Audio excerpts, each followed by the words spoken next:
Football ആരാധകർ ഏറെ ആകാംക്ഷയോടെ കാത്തിരുന്ന ലോകകപ്പ് റൗണ്ട് ഓഫ് 32-ലെ പോരാട്ടത്തിൽ 2-1 പോർച്ചുഗലിന് വിജയം. ഇതോടുകൂടി റൗണ്ട് ഓഫ് 32-വിൽ നിന്ന് ക്വാർട്ടർ ഫൈനൽ കാണാതെ പുറത്താവുകയാണ് ക്രൊയേഷ്യ. തുടക്കം മുതൽ തന്നെ ഇരു ടീമുകളും മികച്ച താളത്തിൽ കളിച്ച മത്സരത്തിൽ ആക്രമണവും പ്രത്യാക്രമണവും നിറഞ്ഞ 90 മിനിറ്റുകൾ ആരാധകർക്ക് ആവേശത്തിൻ്റെ വിരുന്നായി. ആദ്യ പകുതിയിൽ ഇരു ടീമുകൾക്കും നിരവധി അവസരങ്ങൾ സൃഷ്ടിച്ചെങ്കിലും ഗോൾ നേടാനായില്ല. ക്രിസ്ത്യാനോ റൊണാൾഡോയ്ക്കും ബ്രൂണോ ഫെർണാണ്ടസിനും മികച്ച അവസരങ്ങൾ ലഭിച്ചപ്പോൾ ക്രൊയേഷ്യൻ പ്രതിരോധവും ഗോൾ കീപ്പറും മികച്ച രക്ഷാപ്രവർത്തനങ്ങളാണ് നടത്തിയത്.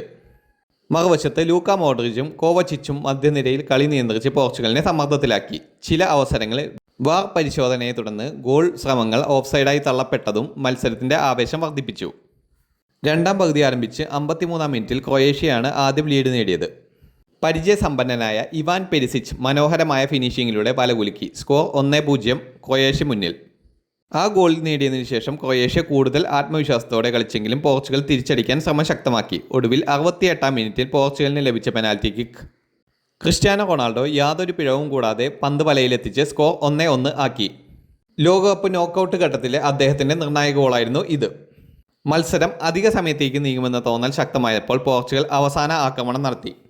94-ാം മിനിറ്റിൽ ഇടത് വിങ്ങിലൂടെ അതിവേഗം കുതിച്ച റാഫേൽ ലിയാവോ നൽകിയ അതിമനോഹര ക്രോസിൽ ഗോൺസാലോ റാമോസ് ഉയർന്നു ചാടി ഹെഡറിലൂടെ പന്ത് വലയിലെത്തിച്ചു.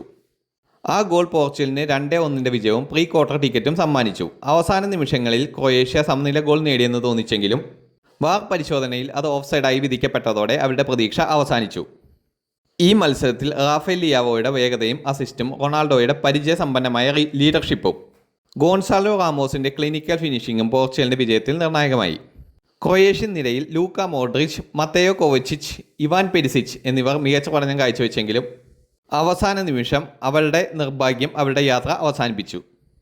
മത്സരം അവസാനിച്ച ശേഷം റൊണാൾഡോയും മോഡ്രിച്ചും തമ്മിലുള്ള ഹൃദയസ്പർശിയായ ആശ്ലേഷം ആരാധകരെ വികാരനിർഭരമാക്കി.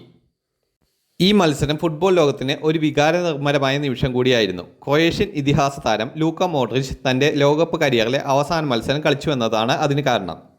40-ാം വയസ്സിലും മധ്യനിരയിൽ അസാമാന്യമായ നിയന്ത്രണവും കൃത്യമായ പാസിങ്ങും അത്ഭുതകരമായ ദർശനവും പുറത്തെടുത്ത് മോഡ്രിച്ച് അവസാന വിസിൽ മുഴങ്ങും വരെ ടീമിനായി പോരാടി.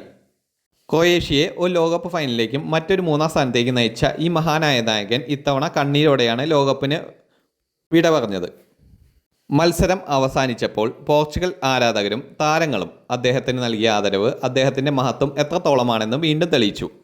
കിരീടം നേടാനായില്ലെങ്കിലും ലോക ഫുട്ബോളിലെ എക്കാലത്തെയും മികച്ച മിഡ്ഫീൽഡർമാരിൽ ഒരാളെന്ന നിലയിൽ ലൂക്ക മോഡ്രിച്ചിൻ്റെ പേര് എന്നും ചരിത്രത്തിൽ തിളങ്ങിക്കൊണ്ടേയിരിക്കും. ഈ വിജയത്തോടെ പോർച്ചുഗൽ ഇപ്പോൾ ശക്തരായ സ്പെയിനെതിരെ പ്രീ ക്വാർട്ടർ പോരാട്ടത്തിനിറങ്ങും. യൂറോപ്യൻ ശക്തികളുടെ ഈ പോരാട്ടം ലോകകപ്പിലെ ഏറ്റവും വലിയ മത്സരങ്ങളിൽ ഒന്നാകുമെന്ന് ഉറപ്പാണ്. റൊണാൾഡോയുടെ അനുഭവ സമ്പത്തും സ്പെയിൻ്റെ അതിവേഗ ആക്രമണ ശൈലിയും നേർക്കുനേർ എത്തുമ്പോൾ ലോകമെമ്പാടുമുള്ള ആരാധകർ കാത്തിരിക്കുന്നത് മറ്റൊരു ക്ലാസിക് പോരാട്ടത്തിനായിരിക്കും.